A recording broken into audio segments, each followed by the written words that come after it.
The 5 hatreds of the narcissist. The loss of our precious fuel weakens us. Criticism, when delivered in an emotion-free fashion, wounds us, and we need fuel to recover from such injurious criticism. If that fuel is not available or is reduced, then we are placed in a perilous state, which causes panic, chaos, and a frenzied reaction to avoid this. Many things may send us to this place, a place which I call the precipice.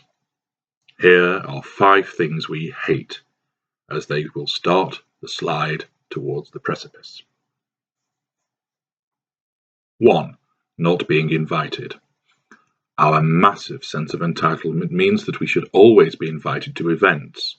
Whether it is a birthday, retirement party, wedding, or graduation, we should be invited to attend. How can the host not want us there? We are the star of the show, the main attraction, the reason to be there. People are not there for the birthday boy, they want to see us. They are not really bothered about the happy couple, they prefer to be entertained by us, and our tales of achievement are for us to exhibit our superlative dance steps during the reception. An event is not an event without us in attendance. We are the archetypal life and soul of the party. Fireworks fly when we appear, stardust is thrown liberally around, and we turn the volume up to 11. We cannot comprehend why we should not be invited when we bring so much to the party. This deprives us of a huge opportunity to extract fuel from so many people, when emotion will be electrifying the air. It is akin to shooting a fish in a barrel, and we have not been invited to the shootout. This not only takes away a golden chance to consume fuel, but it also suggests that we are not wanted, that somehow we do not pass muster to attend this event. That is nonsensical, and as such is a massive criticism to us. How dare they not invite us? It is our right to be there. That is our audience, our crown, our delighted guests, not somebody else's. We hate not being invited, so that's why we will turn up anyway and act as if we were first on the guest list. Number 2, coming second.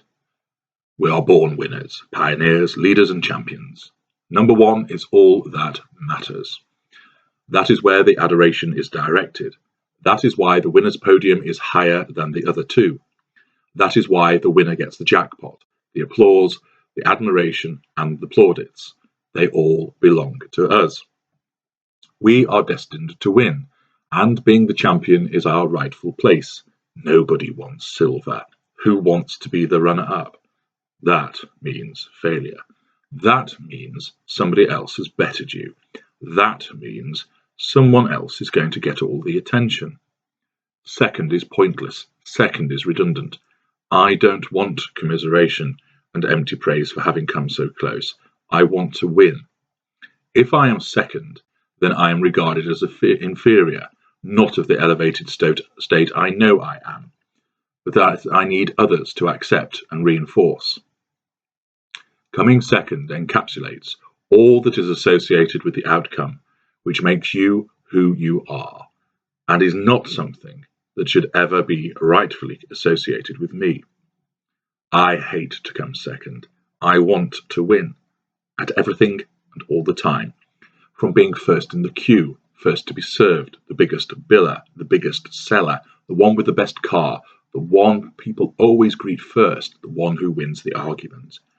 And I will do all of this at any cost to you and in any twisted and convoluted way which avoids the horror of being second. Number 3, the spotlight shining elsewhere. Why are you listening to him and not me? He is an idiot and he knows nothing. Listen to me. I am far more interesting. Anything he has done, I have done already, and then some more as well. He has a 4-head? Yes. Well, have you seen my 5-head? He went on holiday to Tenerife? I go on holiday to 11-reef. Don't pay attention to other people. Pay attention to me. The spotlight has to be on me all the time. I live my life as if I am starring in a movie, with my personal soundtrack echoing in my ears as I move through my day. From the moment I rise from my bed, all eyes need to be on me, watching me, admiring me, and giving me attention. No matter what I am doing, it needs to be seen by someone, and the more people, the better, as their viewing is accompanied by their praise, admiration, hatred, or anger. It does not matter what the emotion is that accompanies their attention, so long as it is on me, or caused by me. Send that attention elsewhere, and I am being told I am not important, and even worse, someone else is more important than me. That is not right. That cannot be the case. How can you think that that person is more entertaining, better looking, more captivating than me? Train the spotlight elsewhere, and you are telling me I am not good enough. And I know I am. Aren't I? 4. Not given recognition. My arrival anywhere should be accompanied by a fanfare. I should be announced wherever I go. People should bow in acceptance of my greatness, kowtow to my gravitas, salute, kiss my hand, go down on their knees, and do whatever else is required to exhibit subservience to me. I must be given due accord, because do you know who I am?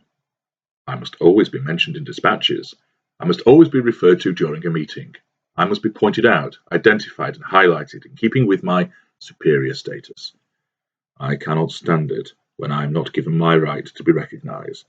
I have that as a God-given right, and you had better comply with your obligation to recognize me and all my amazing achievements. Number 5. Being alone for too long. People often think that my kind hate to be alone. That is not quite accurate. We can be content to be alone for a period of time when we are receiving significant fuel. There is always room, of course, for more fuel, but when we have received copious amounts, then we are content to be left alone so we can revel in our own manufactured glory and turn our mind to our next conquest. This alone time allows us to plot, scheme, and plan.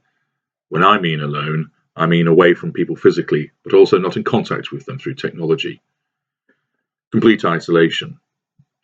If we have taken on board enough fuel, we can endure it for a time. Therein lies the important part, for a time. If we are left alone for too long, and the effect of the fuel diminishes, then we become restless, then anxious, and then thrown into a panic as we edge towards the precipice. Being left alone for too long means that people must not be interested in us anymore. Otherwise, why are we alone? They do not want to contact us, interact with us, pour their praise towards us, make us feel wanted, hated, loved, or adored. Their interest must be elsewhere if we have been left alone for too long, and this is not something we can stand. We are being ignored, ostracized, and excluded. We need people. We need attention. We need you, please. Did you hear me? I said, we need you. Open the door and let me out now. I need attention, any attention from someone.